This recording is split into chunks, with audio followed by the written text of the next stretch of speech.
Welcome back to my 100-day drawing challenge 2020. Today is day number 46 and the prompt is eyeballs. I didn't specifically want to do a redraw of last year, but I couldn't really think of anything else. I decided that when I sat down to draw, I would try my best to think of a unique idea or something different to do for this prompt, and then if I couldn't think of anything, then I would do a redraw of last year, and I really struggled. I honestly didn't know what to do for this one that would be like an interesting concept. I considered for a minute doing like, I don't know, I guess a creature that has like lots of eyes all over them or something.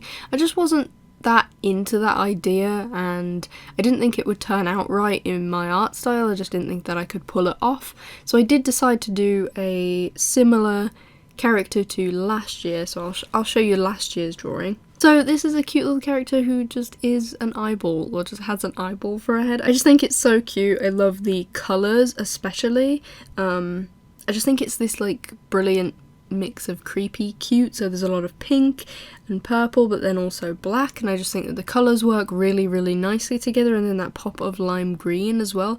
I just really liked the colour palette of last year's illustration, but I just changed the overall image quite significantly. So I changed the silhouette of her dress just because I wanted to do something a little bit different. I changed the pose as well just to make it a little bit more dynamic, so rather than just having her kind of standing doing nothing, she's kind of got a little bit of movement in her pose.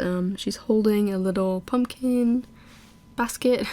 And I also did some decoration around the outsides of the drawing just because I didn't want to do a character in blank space, and I also didn't want to do a block colour in the background like I did last year just because it takes up a lot of ink, and I feel like it's more fun to draw lots of little elements around the border, so that's what I ended up doing. I did some ribbons in the corners, lots of little candies, so like there's these little eyeball candies. I don't know whether that makes sense. They kind of do just look like little eyeballs with wings or something, but they were supposed to be like little candies that were eyeballs. I thought that would be cute. And some little candy corns as well, because I feel like they're very synonymous with Halloween. I don't really know if we get them over here. I know that they're huge in America, or at least that's what I've heard on the internet, but I've never seen them for real. I'm sure there's probably somewhere over here that sells them that I'm not aware of, but I've never seen them personally. But I know that in artwork especially, they're like pretty synonymous with Halloween, and they're the perfect colours,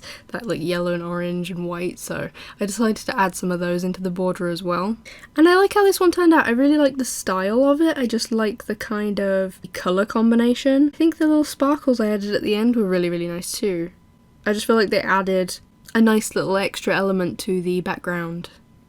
I just like how this one looks overall. I'm not sure I can pinpoint exactly why, but I love the colour combination, and I think the character's cute. I think it's a nice mix of creepy and cute. The one thing that I am really disappointed about actually is her dress. It was really difficult to get those lines on there last year, and then it was difficult again this year. I kind of left it until the last minute so that I could just put the black liner straight on top, because I knew if I did the black liner in the beginning it would smudge when I put the colour on there, because I've done that a few times in this challenge, and I'm trying to learn my lesson and try and do the line work last when I'm using a dark colour like black, because the pen that I use tends to smudge. So I left it until the last minute, but I just feel like the lines look kind of wonky and the eyeballs look kind of wonky, and so I'm not super duper happy with how the pattern on the dress turned out. But other than that, I actually think this one's really cute.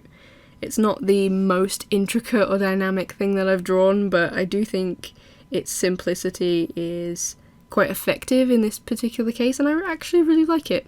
That's all for today. If you're interested, there's a link to the full challenge playlist on screen and in the description. Subscribe if you'd like to keep up with me completing this challenge, and I'll see you tomorrow for another prompt. Take care.